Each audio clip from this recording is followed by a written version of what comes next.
జరిగిందేదో జరిగిపోయింది. ఒక్కసారి పాకిస్తాన్ ఇంకొకసారి కన్నెత్తి చూడకుండా చేసిన ఘనత ఎన్డీఏ ప్రభుత్వానికి దక్కుతుంది, మిలిటరీకి దక్కుతుంది. పూర్తి స్వేచ్ఛనిచ్చారు కాబట్టి మిలిటరీ సత్వర నిర్ణయాలు, సరైన నిర్ణయాలు తీసుకున్నారు. ప్రపంచ దేశాలు కూడా చేయలేని పని.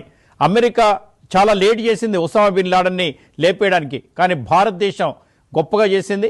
ఇవాళే ఇజ్రాయిల్ అధికారులు ప్రకటించారు, మేడం మేము ఏదైతే సప్లై చేశామో, అమెరికా వాళ్ళు సప్లై చేశారో దానికన్నా భారతదేశం స్వయంగా సంపాదించుకున్న క్షిపణులు, తయారు చేసుకున్న క్షిపణులు బాగా పనిచేశాయి.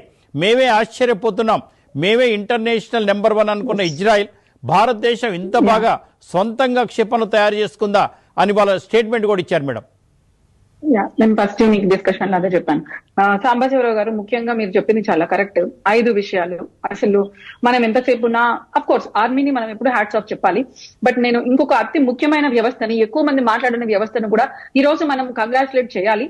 అంతేకాకుండా మన పిల్లలని వాళ్ళని హీరోస్ లాగా చూపించాలి. అది DRDO, మన defence research and development organisation.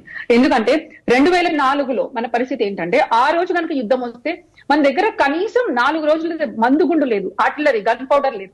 మన దగ్గర మన సైనికులు వేసుకోవడానికి కనీసం బుల్లెట్ ప్రూఫ్ జాకెట్స్ లేవు, హెల్మెట్స్ లేవు. అత్యంత దయనీయమైన స్థితిలో మన 2014లో ఆ రోజున ప్రభుత్వం వదిలిపెట్టి వెళ్ళింది. కానీ ఈ రోజు భారతదేశం, మీరు ఈ బుల్లెట్ ప్రూఫ్ జాకెట్స్, హెల్మెట్స్ దాదాపు 2015 అంటే మోడీ గారి ప్రభుత్వం అధికారంలోకి వచ్చినప్పటి నుంచి 2 ఏళ్లలో సొంతంగా తయారు చేయడం మొదలు పెట్టింది.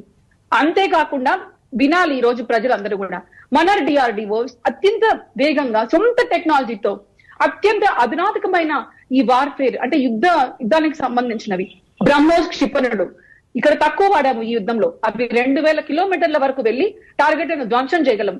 ఈ రోజు ఏవైతే ఎయిర్ బేస్ చూసావో అవి మన భారత గడ్డ మీద మన DRDO ఆధ్వర్యంలో మన సైనికులు తయారు చేసినవి.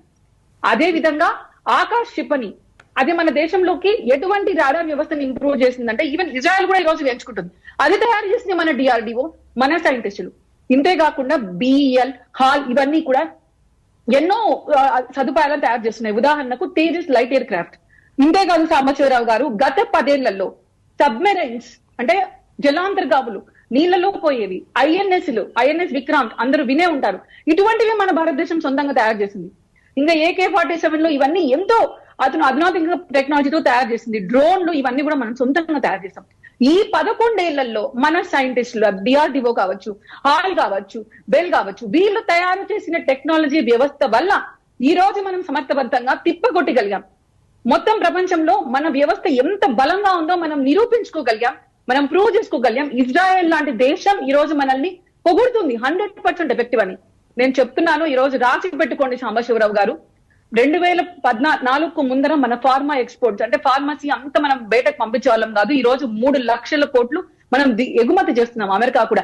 రాబోయే 5 ఏళ్లలో మన దేశం తయారు చేసే డిఫెన్స్ ఎక్విప్మెంట్ ఆల్రెడీ మనం ఎక్స్పోర్ట్ చేస్తున్నాం 20,000 కోట్లు. అందరూ కొంటారు. ముఖ్యంగా ఆఫ్రికా కంట్రీస్, కొన్ని యూరోపియన్ కంట్రీస్, అర్మేనియా, ఫ్రాన్స్ అట్లాంటివి ఇంట్రెస్ట్ చూపిస్తున్నాయి, ఆల్రెడీ కొంటున్నాయి. మన రక్షణ ఎగుమతులు లక్షల కోట్లను రీచ్ అవబోతున్నాయి. ఈ రోజు యుద్ధం ఇది ప్రూవ్ చేసింది. రెండవ విషయం, ఇంతకు ముందు యుద్ధం వస్తే మన్మోహన్ సింగ్ గారు 2008లో ఒబామా దగ్గరికి వెళ్లి కంటతడి పెట్టుకునేవాళ్ళు, కాపాడండి అని. ఒబామా గారు స్వయంగా ఆయన జీవిత చరిత్రలు రాసుకున్నారు. మీరు ఎందుకు పాకిస్తాన్ మీద యుద్ధం చేయలేదు ప్రూఫ్ ఉన్నప్పటికంటే మా అపోజిషన్ పార్టీ భారతీయ జనతా పార్టీకి మేలు జరుగుతుంది. ఇది నేను కాదు చెప్పింది, ఒబామా స్వయంగా ఆయన బుక్ లో రాసుకున్నాడు. ఆ విధంగా ఏడ్చి స్టేట్ నుంచి పక్క దేశాల వాళ్ళకి పోయి మాకు సహాయం చేయండి అనే స్టేట్ నుంచి ఈ రోజు నరేంద్ర మోడీ గారు పక్క దేశం కాదు, ఏవైతే తీవ్రవాద మూలాలు ఉన్నాయో వాళ్ళ ఇంటి లోపలికి, వాళ్ళ స్థావరాల వెలుకల లోపలికి పోయి ఆయన ఈ దాడులు చేసి నిరూపించారు. మనం ప్రపంచానికి ఇంకొకసారి చాటి చెప్పాం. పాకిస్తాన్ కు ఏ భాషలో అయితే చెప్తే అర్థం అవుతుందో అదే భాషలో మోడీ గారు ముఖ్యమంత్రిగా ఉన్నప్పుడు చెప్పారు, ఈ రోజు చేసి నిరూపించారు. మూడవది అత్యంత ముఖ్యమైన విషయం సాంబశివరావు గారు, పాకిస్తాన్ ప్రతినిధి, మిలిటరీ ప్రతినిధి గాని, పాకిస్తాన్ మీడియా గాని ఈ రోజు ఒక వీడియో పాకిస్తాన్ మిలిటరీ ప్రతినిధి వచ్చి మాట్లాడుతున్నారు. దాంట్లో ఏం చెప్తున్నారు తెలుసా? వైర్కి సంబంధించిన జర్నలిస్టులు, మన దేశానికి సంబంధించిన కొంతమంది రాజకీయ నాయకులు, మల్లికార్జున్ ఖర్గే, రాహుల్ గాంధీ, ధ్రువరతి, ఇటువంటి నేహా గక్కర్, ఇట్లాంటి వాళ్ళ మాటలను చెప్తున్నారు. వాళ్ళు ఏమని చెప్తున్నారు? భారతదేశంలో ఉంటున్న వీళ్ళే భారతదేశం దాడులు చేయించింది, భారతదేశం సమర్థవంతంగా ఎదుర్కోలేకపోయిందని. అంటే మన భారతదేశంలో ఉంటున్న 0.5 అపోజిషన్ ఎనిమీలు ఎవరో ఈ రోజు డాక్టర్ గారు ఒక చిన్న రిక్వెస్ట్, నాకు కొన్ని విషయాలు తెలుసు మేడం. పాక్ నేషనల్ అసెంబ్లీలో మాట్లాడిన మాటలో నేను స్వయంగా విన్నాము.